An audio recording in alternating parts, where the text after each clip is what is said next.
So let me start with a question that might surprise you. Before we talk about price, before we talk about marketing or talk about strategy, here's the most important, vital question.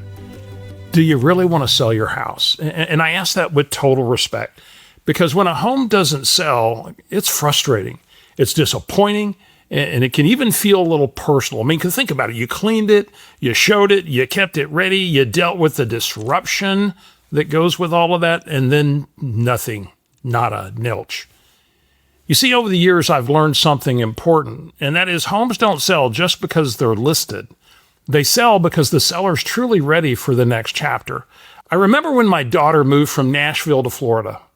Their home had stopped being home. In fact, it became a barrier to the next chapter of their life. And once the shift happened and they got clear, decisions became, well, quite easy. So if you're watching this and your listing expired, here's what I want you to hear first. There's nothing wrong with your home. But if you're serious about moving forward, we need to get the strategy right. By the way, if we haven't met, I'm Steve Schlueter. I was born right here in the San Antonio area, and I've been in the real estate industry for 39 years. Over nearly 4 decades, I've seen markets boom. I've seen them crash. I've seen them normalize. And I've helped hundreds of sellers in situations just like yours navigate it all. Today, I specialize in helping homeowners, especially those whose homes didn't sell the first time, reposition with a smarter strategy and a clearer plan. Because an expired listing doesn't mean failure. It usually means one of 5 things was just slightly off. And the good news, every one of those is fixable. So let's walk through them. So reason number 1, it's missing the market trend.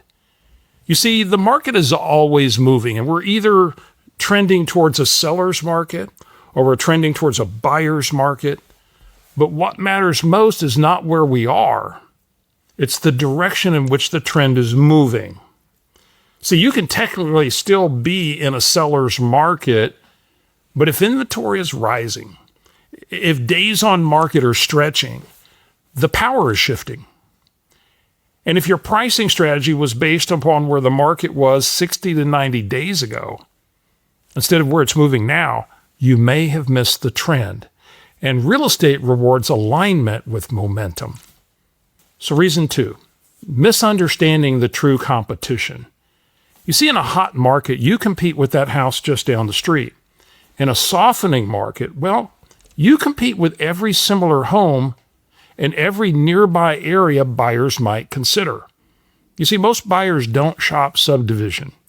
They shop by price range, schools, lifestyle, features, their commute time. So if someone can buy a similar home 10 minutes away for the same price with better updates, that's your competition. So proper positioning means understanding the entire competitive landscape, not just your neighborhood.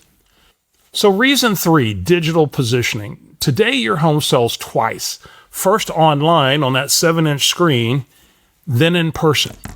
And if it doesn't win online, it never gets the showing.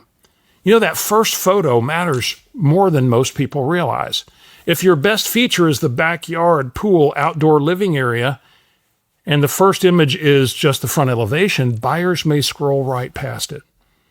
You see, professional photography, it's not optional anymore.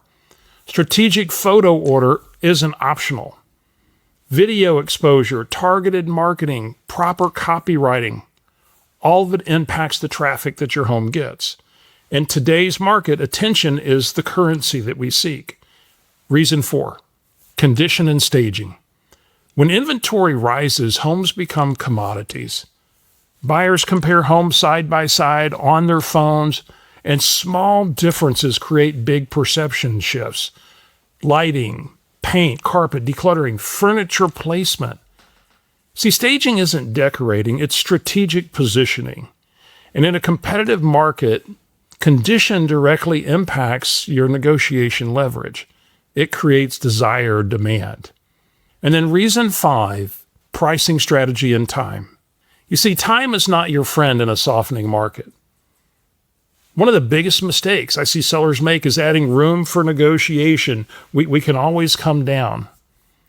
In strong upward markets, that sometimes works. In flat or softening markets, buyers don't negotiate. They tend to skip.